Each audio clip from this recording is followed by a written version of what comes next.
You think you know what you would have done. That's the first thing to understand about this story. Every single person who hears it thinks they would have been the one who refused, the one who stood up, pushed the machine away, walked out the door, the hero of the experiment. 65% of them were wrong. This is the story of a machine, a button, and something ancient living inside you that was switched on the moment you sat down in that room. It's August 1961. A young psychologist named Stanley Milgram has placed an ad in a Connecticut newspaper. He's looking for volunteers for a study on memory and learning. $4.50 for your time, plus travel. Dozens of ordinary people respond. Teachers, salesmen, postal workers, engineers. They file into Yale University and are each met by a man in a gray lab coat, professional, calm, authoritative. They're introduced to another volunteer, a friendly, middle-aged man named Mr. Wallace. They draw lots. You get the role of teacher. Mr. Wallace is the learner. He's taken into the next room and strapped to a chair. You're shown the chair briefly before the door closes. You see the straps on his wrists. Then you sit down in front of the machine. 30 switches. A dial that runs from 15 volts up to 450. The labels increase in severity as your eyes move along the row. Slight shock, moderate, strong, very strong, intense, extreme intensity, danger, severe shock. And then, past that, 2 final switches with no voltage label at all. Just XX. You ask a memory question through the wall. Mr. Wallace answers incorrectly. The man in the lab coat tells you to administer the first shock. You press the switch. A small buzz. 15 volts. Nothing alarming. You ask another question. Another wrong answer. 20 volts. This continues. The shocks climb. And then, somewhere past 120 volts, you hear it. A voice from the other room, shouting that this is painful, asking you to slow down. You look at the man in the lab coat. He looks back at you calmly. Please continue, he says. The experiment requires it, so you continue. At 150 volts, Mr. Wallace starts demanding to be let out, says he has a heart condition, begs you to stop. You stand up. You say you don't want to do this anymore. The man in the lab coat nods, unmoved. It's absolutely essential that you continue. You sit back down. At 270 volts, the scream from the other side of the wall is something you will not forget easily. At 300 volts, Mr. Wallace pounds on the wall. Then silence. Complete silence. You ask the man in the lab coat what to do. He tells you to treat no response as a wrong answer and continue. You continue. 65% of volunteers pressed every switch. All 30, including XXX. Every single participant went past 300 volts. But here's what the textbooks don't tell you. Those people were not calm. They were not robots. They were visibly distressed in ways that were painful to watch. They sweated through their shirts. They laughed in high, nervous bursts and then immediately looked ashamed of themselves. They stood up and had to be guided back to the chair. They said things like, "I don't think I can keep going, and I'm very worried about that man, and please, let me check on him." One man had a seizure during the experiment, and then they pressed the next switch anyway. This matters. Because the story we tell ourselves about evil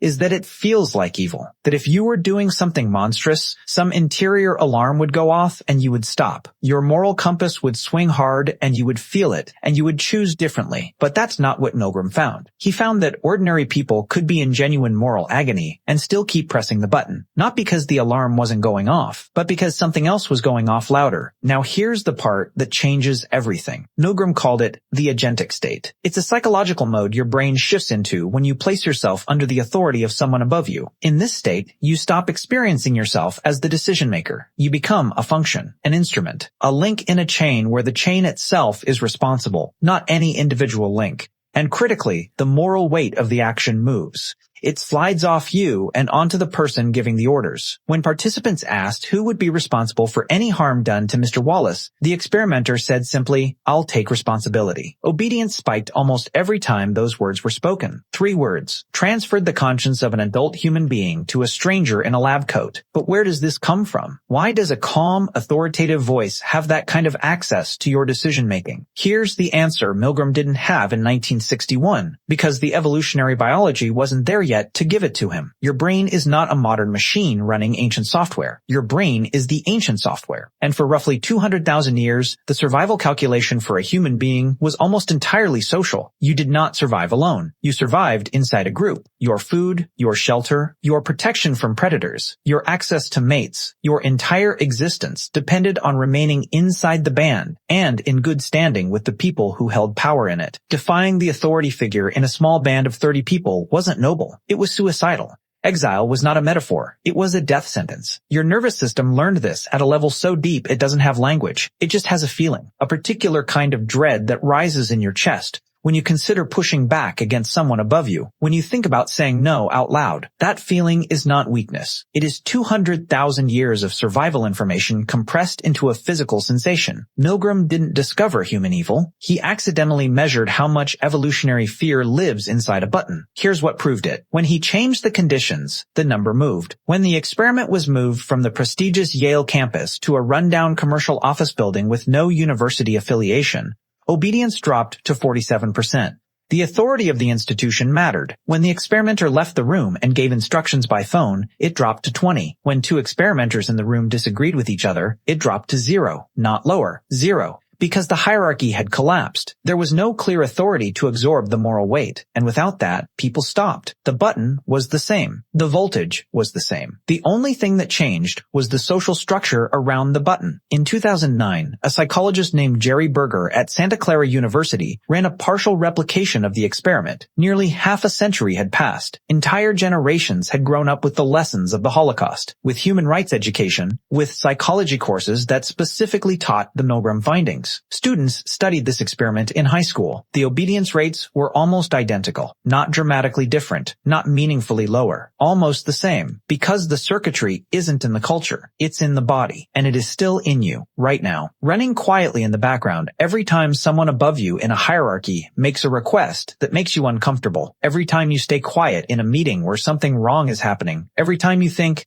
I don't make the rules, I just follow them. Every time you tell yourself it's not your place to push back, that's not a personality trait. That's not cowardice. That is an ancient threat response system doing exactly what it was built to do in a world that no longer exists. The people in Milgram's lab who stopped early were not morally superior. They were not braver in some abstract sense. They were doing one specific thing differently. They were keeping the responsibility inside themselves, refusing to hand it over, saying out loud, I am the one making this choice, and I am choosing to stop. That's the whole mechanism. Hold the weight. Don't pass it up the chain. Milgram ran the experiment across different cities, different countries, different languages. The number barely moved. 65%. Again and again and again. New people, same ancient wiring. The experiment ended in 1962. The wiring didn't. If this landed somewhere specific for you, if it surfaced a moment you've been carrying for a while, share it with one person who might need to hear it. Not because it excuses anything, because understanding the machine is the only way to ever step back from it. One room, one button, one person deciding whether the responsibility is theirs. It always was.